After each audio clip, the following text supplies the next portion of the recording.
Graça e paz da parte de Jesus Cristo. Hoje vou falar de um verso que é um tanto interessante, que é um tanto controverso, que está em João 6, quando os discípulos muitos se retiram e abandonam Jesus, depois das palavras dele, que, querendo ou não, talvez os confundiram, escandalizaram. E eu imagino que, sendo um deles, eu também ficaria escandalizado, né? Quem não comer do meu corpo, essas coisas deve ter sido um pouco estranho. Mas o que me chamou atenção muito foi o verso 66 ao 71, onde Jesus pergunta para os discípulos se eles também, os 12, se eles querem se retirar. Jesus tinha muitos discípulos, não eram só os 12 eram, digamos, os que estavam mais perto dele. E aí Pedro, como sempre, o porta-voz, ele fala para onde nós iremos, você que tem as palavras eternas da vida. E é interessante que ele chega e é o porta-voz dos 12. E Jesus, ele não. Ele tem um momento que eu diria de luto, de tristeza, onde ele chega e ele fala: Não vos escolheu o número de 12, contudo, um de vocês é o diabo, ou é diabo. Ele não tem um artigo, porque não é o diabo no sentido do diabo o diabo que nós conhecemos, mas uma pessoa como o diabo.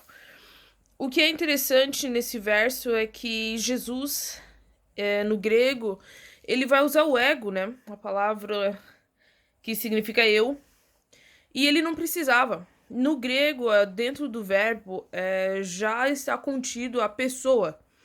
E quando ela é usada, geralmente um pronome, né? Eu, tu, ele, ela, nós, vós, eles e elas, ele é para enfatizar.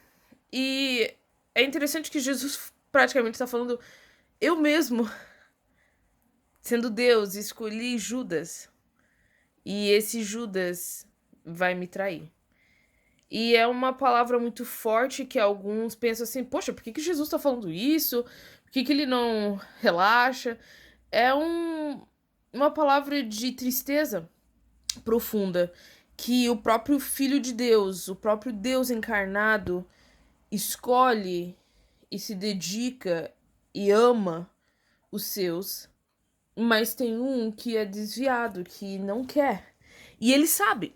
Jesus, na sua infinita sabedoria, sabe que Judas vai o trair, sabe que Judas vai o vender por 30 moedas de prata. E isso me deixou um pouco curiosa, não pela questão de que alguns talvez foquem Deus, ele conhece todas as coisas, por que ele escolheu Judas? Ele já predestinou Judas para ser o traidor? Eu não creio que seja isso. Eu creio que Jesus, que veio na forma humana, sentiu já ali a dor da traição, a dor de ser rejeitado por alguém que ele amava. E ele chega e ele fala: Eu mesmo escolhi com a minha mão, com o meu amor, com o meu carinho. E até na Santa Ceia ele tá ali comendo e dando pão na boca de Judas. E Judas o trai. Acontece, eu acho que. Eu gosto muito da Bíblia, que você pode sempre encontrar algo paralelo. Em Filipenses, o que acontece com Paulo, que ele fala lá no final dos versos do capítulo 3, ele fala: Pois muitos andam entre nós, dos quais, repetidas vezes, eu vos dizia, agora vos digo até chorando, que são inimigos da cruz. É a cruz de Cristo. E ele tá falando não de descrente, ele não tá falando aqui de um grupo de hereges, que talvez depois virou, mas ele tá falando de irmãos. E o salmista fala daquele que a gente vê no salmo que ele fala: aquele que comia no meu prato, meu irmão é que me trai.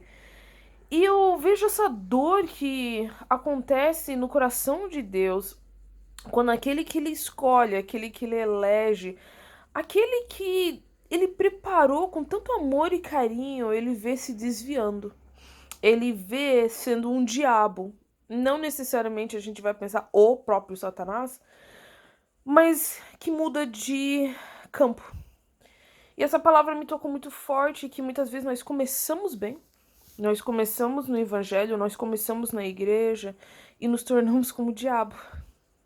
Nós nos desviamos, nós esquecemos quem é Cristo e nós começamos a servir a outro Deus, que não é Deus. Nós somos como o diabo. Nós estamos do lado contrário. E eu sei que crescendo e andando na minha vida cristã, muitos que andaram comigo, hoje eu vejo que quase com lágrimas, como Paulo diz ali, eles se tornaram inimigos da cruz. E não é que eles militam, não é que eles vão e falam assim, odiamos a Jesus, mas a vida deles se tornou um desvio. O comportamento, a moral, tudo aquilo que eles seguravam, tudo aquilo que eu lembrava de jejum, de oração, de promessas do Senhor, viraram nada. E eu fico pensando que se acontece com o próprio Jesus que escolhe a dedo, o que vai acontecer com aqueles que esquecem, se desviam e não lembram mais do seu Senhor? É uma palavra que eu penso que é um momento para quem ouvir isso acordar, de refletir e de pensar que o próprio Deus, o coração dele está dilacerado, porque ele amou você, ele deu a vida por você, ele sacrificou o próprio filho por você. E hoje você está longe. E Deus não quer você longe. Você sabe qual é o seu lugar e o teu lugar na casa do Pai. Então que essa palavra hoje toque no seu coração, seja de aviso para aqueles que estão em pé, como diz a Bíblia, aquele que está em pé, cuidado para não cair, de que se o próprio Deus, que escolhe 12 discípulos, possui um que, por mais que ele demonstrasse todo o amor, carinho e acompanhasse, se desvia, a gente precisa estar mais atento aqui a guerra que nós estamos, a guerra espiritual que nós estamos. E como o diabo está lutando pela tua alma. E que o Senhor te abençoe, que te dê um bom domingo e que você possa refletir no amor que Cristo ainda tem, na insistência que ele ainda tem, que ele mesmo sabendo que Judas o trairia, ele toma ceia com Jesus, Judas. Ele dá o pão na boca de Judas. Ele ama Judas. Ele cuida de Judas. E esse é o nosso Deus que nós servimos, que não nos abandona até o último. Ele tenta. E que você não brinque com isso, que você não deixe isso de lado, que você não pense que isso é brincadeira. O Senhor tem um propósito para a tua vida. Pare de servir o diabo e sirva ao Senhor. Deus te abençoe.